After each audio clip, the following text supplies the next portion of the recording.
Welcome to the Redeeming Stories podcast, a space where we talk about healing, not just as an internal process, but as something that shows up in how we live, work, and build our lives with intention. I'm your host, Julie M. Lane from at Redeem Thyself and at Seven Petals, where we explore what it means to reclaim our time, energy, and sense of self, and to move forward in ways that honor our limits rather than punish them. Today, I'm joined by Carly Morse, a virtual assistant and administrative support professional who helps entrepreneurs and small business owners create structure that actually supports their well-being. Carly's work centers on thoughtful systems, consistent processes, and reliable support, not to squeeze more productivity out of people, but to help them breathe, focus, and grow sustainability. What grounds Carly's work is something deeply personal. Her business was inspired by her daughter, Abby, and the lived reality of navigating systems through the lens of disability. Watching Abby move through the world revealed how powerful accessibility, patience, and intentionality supports truly are. And often people are left to manage without them. In today's conversation, we'll talk about being overwhelmed as a signal, structure as a form of care, and how support, when done with intention, can become an act of healing and redemption. This is the Redeeming Stories podcast, and today we're exploring how reclaiming support can help us move forward with clarity, compassion, and purpose. Welcome. I'm so glad you're Hi, here, Carly. thank you for inviting me. I'm happy to Absolutely. be here. Absolutely. Is there anything you'd like to share before we get started? Um, No, no, you're I'm good. ready to talk about Abby. Okay. So you shared, that your business was deeply inspired by your daughter, Abby.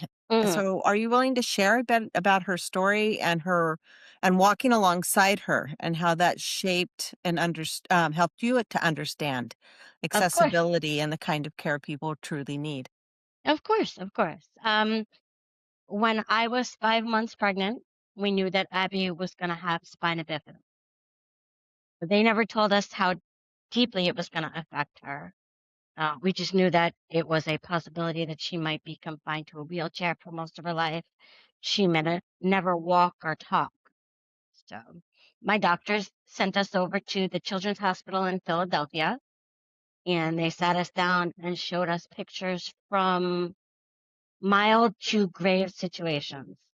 Uh, And I was petrified because some of the pictures, I don't know if anybody knows what spina bifida is, but it affects the spine, how you walk, how you talk, mobility, and functions for bathroom. So they had told us all of that, and we were greeted by doctors, and the doctor had told me because of the situation, if I had wanted to take care of the situation, they would have done that for me at the Children's Hospital. So, with that heavily weighing on our mind, and I'm a person of deep faith, we decided to meditate and pray on it, my husband and I, and with the support of my family and his family, we decided that we had heard her heartbeat. So she was actually a living, breathing person. So we decided to roll the dice and see how it wound up. When Abby was born on October 13th, she was this big. She was full term, and they took her cesarean. And we had to wait and see. We had the doctors close her brain. They put a shunt in when she was just born.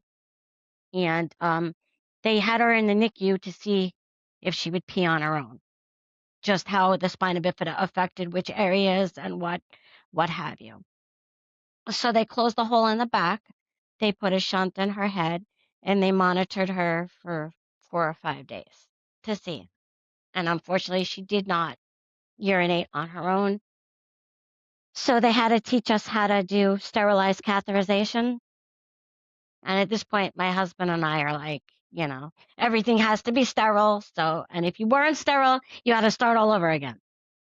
So between all of the sterilization, she finally came home and we had to do the catheterization every 3 hours and it had to be sterile. So by the time we actually got everything to where we needed to, we got maybe 5 or 10 minutes sleep and it was very stressful. So we called upon my family to help and his family to help and come in and help. So my mother and father were a big part.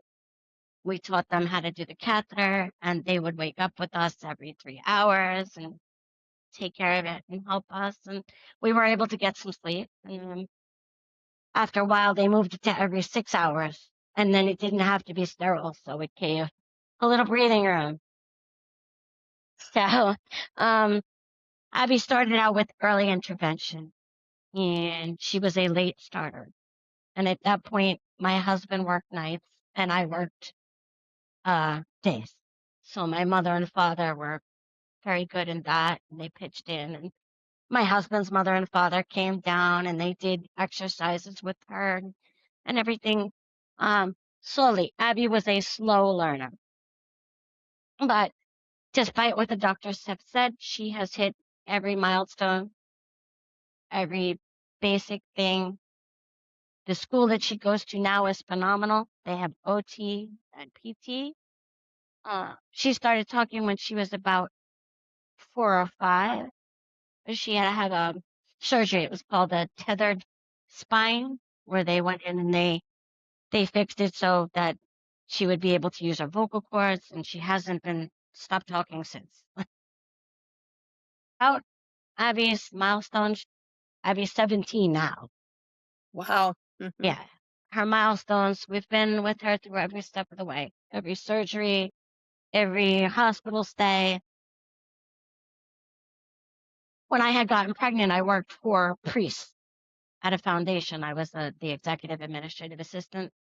And I do remember my boss, Father Bob, telling me that God gives people like Abby to people like us because he knows we can handle it. Absolutely. I've I've watched Abby grow and I really want to be home now. And that's why I started the business. Through Abby, I've learned that caring and patience and hard work perseveres. I've been in business for about 3 years now, and Abby's life has taught me that there are people who really need help. They need support. They need help. And for us asking, because we didn't go to support groups. I'm not a big advocate of support groups because going through all of this, everybody would say, can we do anything? No, you're not going to come and stay in my house and do catheters or, go to IEP meetings and fight for what's right. I've been an advocate. It's amazing when you go up to Abby's school because Abby is the only verbal child. Everybody else is nonverbal and they use communication devices. So Abby has now become a leader in the high school. She works at the school store. She helps the other kids with their communication devices. And I'm just amazed. I'm amazed that something beautiful has come out of something like this. Absolutely. And I think that children with special needs teach us so much about ourselves Hmm. and help us to realize and recognize the needs of others. Yes. So, in watching Abby, as you shared, you came to realize that other people had needs and they needed to be helped. And for many of us who've experienced trauma and abuse, asking for help is extremely difficult. Yes. When you're talking with entrepreneurs who feel overwhelmed and they blame themselves for being overwhelmed, what does overwhelmed usually point to, and how can you reframe it and reduce that shame? I always tell people to prioritize important things first, and then we take it down and make it so it's less important. And I want to help people get their time back so that they can enjoy their families and their children and not be stressed by simple things that can easily be taken care of. Most of the entrepreneurs that I work with, their main thing is calendar and scheduling. And of course, those pesky emails. Everybody has emails. My thought process is to group them in categories so that my clients can start from the top and work their way down. Color coding systems work too. Mine are red and purple. Red are important, and purple can be done after the important. Yeah, that code system even reflects probably the work you've done with Abby, because But that's yeah. something in the special ed field that we emphasize as well. Mm, So at Redeem Myself, we talk about reclaiming ourselves from burnout and survival mode, which even I think maybe with Abby, there were those times when you were just feeling like you were surviving in order to yes. support her. So, how can Yes. systems and structures actually help people heal instead of feel controlled? It gives them a sense of purpose. I think everybody needs a sense of purpose and to realize that my situation may not be as difficult as your situation, but what I bring to the table is warm, caring, compassionate. Anytime I work with a client, they become like family. The the professionalism isn't lost, but I take them on as family. I make sure that they're comfortable. They understand things. They can easily communicate. And a simple thing like making a doctor's appointment where you take 10 minutes out of your schedule, I can get it done for you in 5. And then send you a reminder and put it on your calendar in different colors. I love that. And with Abby and the work that I have done as a professional, we're always looking at accessibility to Hmm. content, accessibility to learning. But Of course. accessibility goes far beyond healthcare and education. And we don't think about it so much as entrepreneurs, but we do need access.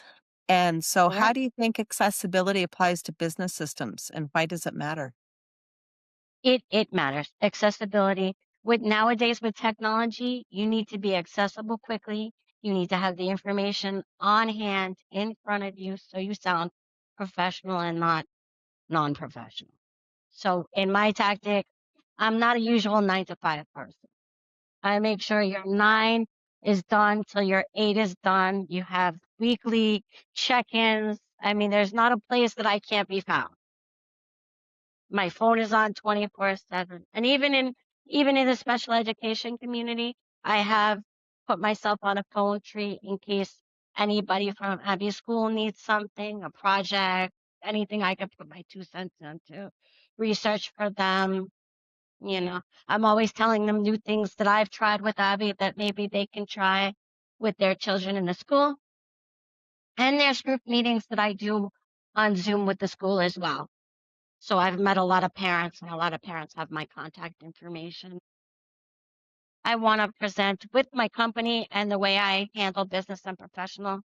I'm 100% personal. I come from an Italian Catholic family, and my grandmother always welcomed everybody to the table. So no matter if the business is a corporate business or a small business, or you have 8 children, or you have one special needs child, I am 100% there for you any way that I can possibly. That's wonderful. I love that. So as entrepreneurs and as leaders and as parents, we have a hard time delegating that responsibility and we feel like we have to do it all on our own because it Of makes course. us yeah, it makes us look bad if we can't do it ourselves. So how do you help professionals um, talk through that and still as an act of self-respect and sustainability Mhm. rather than a weakness. You want to let them know that technology is can be a good thing and a bad thing. Um, I know with all of the cyber bullies that a lot of my clients really are a little bit hesitant to give up pertinent information, but you assure them that you sign an NDA, a HIPAA, and I'm big on HIPAA. Trust me, my HIPAA is the one thing that I definitely want to let everybody know: confidentiality and I use things like password protection. I send over secure Google documents. We go through on my initial phone call. I explain to them. We set out fears, give them situations that make them feel a little bit more comfortable. And I'm not going to lie, there is pushback. You know yourself, you wouldn't want to give people your social security number or your banking information readily too. So in all of my systems, I'm fully transparent. My clients get 100% the best of my ability. And if at the end of the call they feel that they really don't want to let me have access to this, then that's their right to. But in my 30 minutes, I convinced them that I am the best possible way that they can free up their time. Wonderful. So one of the things I talk a lot about through my Seven Petals platform, and I think is also reflective of Abby's journey, is that growth happens in rhythm and not all at once. And we especially know that about children with special needs. They they have their own rhythm of growing. And so Hmm. what small intentional shift would you encourage someone to make if they want more clarity without overhauling everything? Breathe and patience. um, that's a big thing. I think everybody has told me that. Breathe and patience. Um, People need to take time for themselves. Self care is a big thing. Meditation is a good thing. My tongue too. Um, I do some meditation. I do crafting, just to, and I am a big supporter of church and religion. Wonderful. Yeah, my faith has been a huge part of my own life and my own journey. So I can share that value with you. Carly, is there anything else you'd like to share before we depart today? Well, I think I've talked a lot. I really enjoy being on the podcast, and I hope everybody enjoys Abby's journey. Oh, um, before we go, Abby did make the New Jersey Special Olympics 3 years in a row, and she got medals for track and field for the 3 years she did it. So, Wonderful. Wonderful. That's exciting.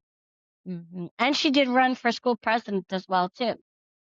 Great. No, that's wonderful that we're seeing that happen now. Wonderful. Unfortunately, unfortunately, her disability is not going to limit her, and that's my strive for everything. Every business plan I make, every discovery call I take, every client I take on, I attribute it to Abby because her success is what's going to keep my business going and me being a proud mother. That's wonderful. It's wonderful. So, as we close this conversation with Carly, I'm reminded that healing doesn't always come from slowing down. Sometimes it comes from being supported in the right ways. Carly's story, Abby's story, reflects the heart of at Redeem Thyself, the the drive to reclaim yourself from being overwhelmed, releasing the belief that you have to do everything alone, and allowing to just show up in practical, tangible forms. And through the rhythm of At Seven Petals, we're reminded that forward movement doesn't always require urgency. It requires intention, support, and systems that honor who we actually are, not who we think we're supposed to be. Correct.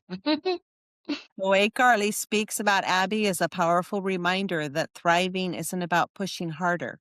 It's about creating environments in life and in business where people are allowed to function, grow, and exist with dignity. So if you're listening and feeling stretched, then let this be permission to ask for help, build support, and stop carrying everything by yourself. Yeah, Carly, never ever be afraid to ask for help, no matter how small or how big it is. Think about Abby when you do that, and disabilities will not stop at all. And thank you no. guys for all your support, and it's great to be on the podcast. Carly, thank you for your honesty, your heart, and the care you bring into spaces that often go unseen. So until next time, this is the Redeeming Stories podcast. May you continue redeeming your time, honoring your limits and moving forward one intentional step at a time. I'm Julie M. Lane, and I look forward to seeing you again soon. Bye, everybody. Thank you.